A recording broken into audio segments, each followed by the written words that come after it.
Seja bem-vindo aqui ao canal Escrituras Expostas, onde postarei conteúdos bíblicos para enriquecer mais a sua fé em que Jesus e que você possa ser edificado com os vídeos que estão sendo publicados aqui neste canal. E sem mais demora, vamos para o tema. O tema de hoje é: por que devemos crer na Bíblia? Né? Você nunca pensou que a Bíblia, o que está escrito nela é realmente verdadeiro? Se ela é falsa? Se no que produz nela é fiel? Se ela realmente é a palavra de Deus? Não sei se você já causou essa dúvida em seu coração, mas este tema é sobre isso, para esclarecer um pouco mais sobre a Bíblia Sagrada. Sem mais demora, vamos para o vídeo.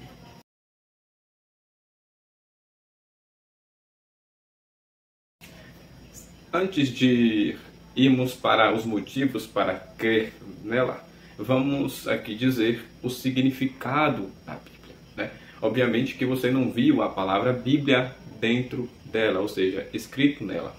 Obviamente que não tem, a não ser nos seus idiomas originais. Como, por exemplo, no Novo Testamento, onde o seu idioma original é o grego e é referido-se à palavra Biblos, né? A palavra Biblos é preparo ali para a escrita, que significa ali uma coleção de vários livros, uma pequena coleção. E a palavra Bíblia veio derivado disso, veio de Biblos, né? Ou de Biblon, né? Que é o plural. Então, a Bíblia nada mais é do que uma pequena biblioteca. Esse é o significado da Bíblia. Ela é uma pequena biblioteca. Ela não é um livro, mas ela é uma coleção de vários livros, pois ela possui 66 livros dentro dela. Já que ficou claro e esclarecedor, vamos para os motivos.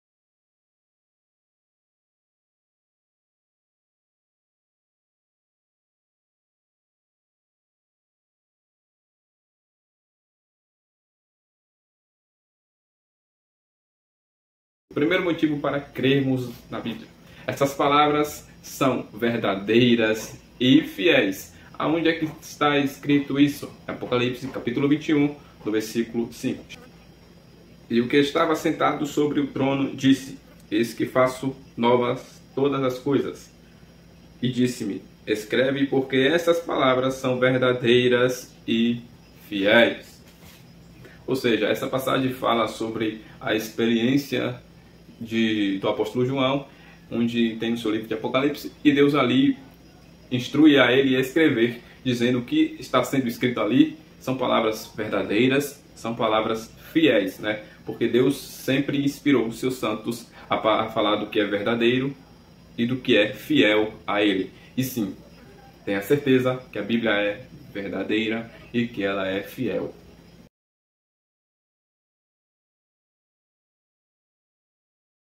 O segundo motivo é que a palavra do Senhor, pode ter certeza que ela é viva e é eficaz. Aonde está escrito? Hebreus capítulo 4, versículo 12. Porque a palavra de Deus é viva e eficaz, e mais penetrante do que espada alguma de dois gumes, e penetra até a divisão da alma e do espírito, e das juntas e medulas, e apta para discernir os pensamentos e intenções do coração. Sim, amigo, a palavra do Senhor, ela é viva e eficaz. Ela atinge o nosso espírito, ela atinge a nossa alma, ela atinge o nosso corpo e serve para discernir a intenção dos nossos pensamentos e dos nossos corações.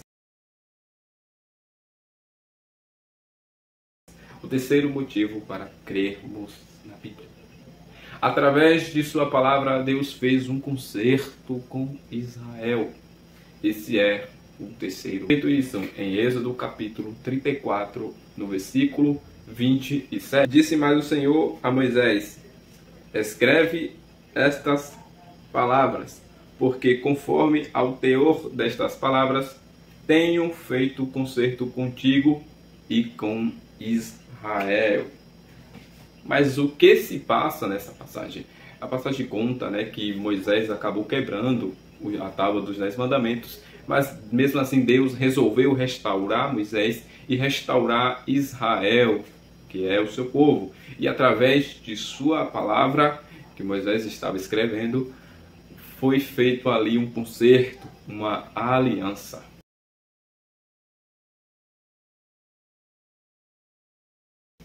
O quarto motivo para crermos na Bíblia é nela em que devemos meditar. Onde é que está escrito isso? Em Josué, capítulo 1, versículo 8. Não se aparte da tua boca o livro desta lei. Antes medita nele dia e noite, para que tenhas cuidado de fazer conforme a tudo quanto nele está escrito. Porque então farás prosperar o teu caminho, então prudentemente te conduzirás. O que se passa? Josué, ele é o sucessor de Moisés, porque Moisés ali faleceu e Josué dá a continuidade e Deus ali resolve instruir Josué, dizendo para não apartar de sua boca o livro desta lei e meditar nela de dia e de noite. Uma passagem semelhante a essa é Salmos de número 1, versículo 2. Antes temos ouvido o seu prazer na lei do Senhor, e na sua lei medita de dia e de noite. Este é o Salmo de Davi, o primeiro salmo da Bíblia, porque nos ensina a meditar. A palavra meditar no hebraico se chama regá, que significa falar sozinho ou falar baixo. Mas como assim?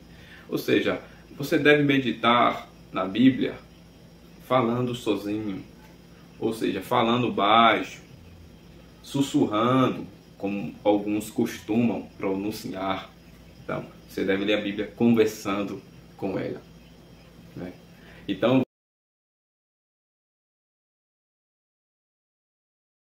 vamos lá para o quinto motivo.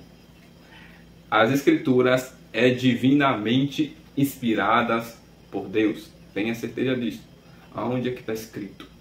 2 Timóteo, capítulo 3, versículo 16 ao versículo 17. Toda a Escritura divinamente inspirada é proveitosa para ensinar, para redarguir, para corrigir, para instruir em justiça, para que o homem de Deus seja perfeito e perfeitamente instruído para toda e boa obra.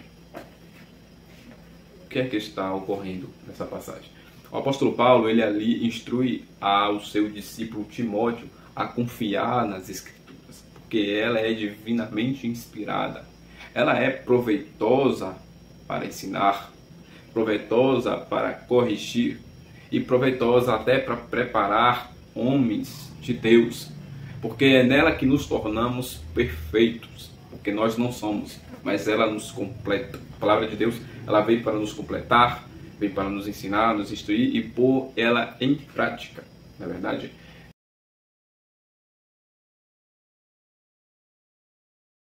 E vamos para o sexto motivo para crer. É nela que o Espírito Santo nos ensina. 1 Coríntios capítulo 2, versículo 12 ao versículo 13. Mas nós não recebemos o Espírito do mundo, mas o Espírito que provém de Deus, para que pudéssemos conhecer o que nos é dado gratuitamente por Deus, as quais também falamos, não com palavras de sabedoria humana, mas com as que o Espírito ensina, comparando as coisas espirituais com as espirituais. O que o apóstolo Paulo aqui está dizendo à igreja de Coríntios, né, que não foi de sabedoria humana, porque o homem natural ele não compreende isso, mas que foi ensinado pelo Espírito. O Espírito Santo ele é o autor da Bíblia Sagrada, pois ele inspirou vários homens de Deus a escrevê-la. Então, porque o Espírito Santo de Deus possui ensinamentos para que possamos ser instruídos, ser ensinados. Então, era isso que o apóstolo Paulo estava falando da igreja de Corinto, que o que ele está dizendo não vem da sabedoria humana, mas que o Espírito Santo, através de sua palavra, está ensinando, está dando a instrução.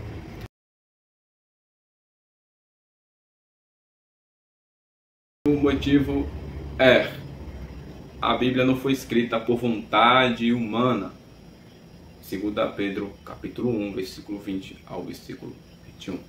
Sabendo primeiramente isto, que nenhuma profecia da Escritura é de particular interpretação, porque a profecia nunca foi produzida por vontade de homem algum, mas os homens santos de Deus falaram inspirados pelo Espírito. Ou seja, as Escrituras, ela é também colocada como uma profecia. Então, nela não foi feita por vontade humana, sabe? Não foi um homem que quis, que desejou e acabou escrevendo. Não, mas foram pessoas, homens de Deus, que foram inspirados pelo Espírito, foram instruídos pelo Espírito para fazer tal algo, para escrever algo relativo, né? Referente-se a Deus e ao seu povo. Porque qual é o propósito de um homem escrever uma Bíblia? Porque a Bíblia, ela não só aponta os pecados de Israel, mas ela também aponta o pecado também dos ímpios, dos justos e até mesmo de nós mesmos. Nela também é mostrado os nossos erros, as nossas falhas. Então, qual o propósito do homem escrever um negócio desse? Obviamente que nenhum, mas foi propósito de Deus, porque a Bíblia, ela é a carta de Deus para os homens, para que a gente possamos aprender, viver e praticar.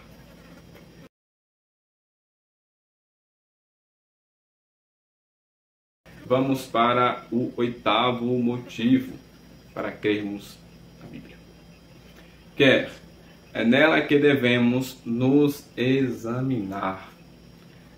João, capítulo 5, versículo 39. Examinai as Escrituras, porque vós cuidais ter nela a vida eterna, e são elas que de mim testificam.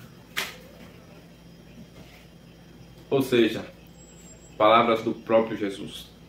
É nela que devemos examinar, e também ela possui a vida eterna. Por que devemos examinar? A palavra examinar é efetuar uma investigação, é uma pesquisa, analisar, averiguar, sabe? É que nem, por exemplo, daquela passagem quando o apóstolo Paulo, em Atos dos Apóstolos, vai pregar aos bereanos, e os bereanos ali, ouvindo a mensagem da pregação de Paulo, começou a examinar as Escrituras todos os dias para ver se o que Paulo estava falando estava escrito, ou seja, ele estava efetuando uma investigação se o que Paulo falava é realmente verdadeiro. Então, é assim que devemos fazer, devemos examiná-la para o que for dito, pois assim a gente tem discernimento de saber o que é verdadeiro e do que é falso, do que é coerente com a Bíblia Sagrada e do que não é. Pois só assim a gente se livra de ciladas e perigos.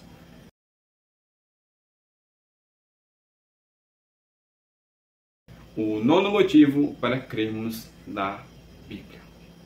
João capítulo 17, versículo 17. É nela em que devemos nos santificar. Santificai-os na verdade. A tua palavra é a verdade. Ou seja, como nos devemos nos santificar? Senão através da palavra de Deus. Sabe? É assim que devemos aprender a Bíblia Sagrada. Ela serve para nos santificar também, porque ela é a verdade, a palavra verdadeira. A palavra santificar, né, significa separar das coisas profanas e se dedicar a Deus. Como vamos dedicar a Deus senão pelas Escrituras? Se ela que nos torna homens ou mulheres perfeitos, né, segundo, né, os seus ensinos e os seus mandamentos. E o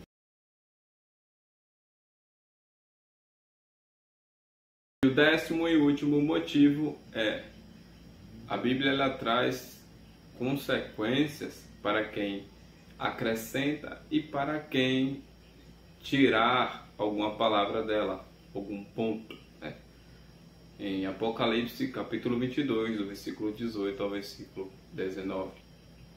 Porque eu testifico a todo aquele que ouvir as palavras da profecia deste livro, que se alguém lhes acrescentar alguma coisa, Deus fará vir sobre ele as pragas que estão escritas neste livro. E se alguém tirar quaisquer palavras do livro desta profecia, Deus tirará a sua parte da árvore da vida e da cidade santa, que estão escritas neste livro.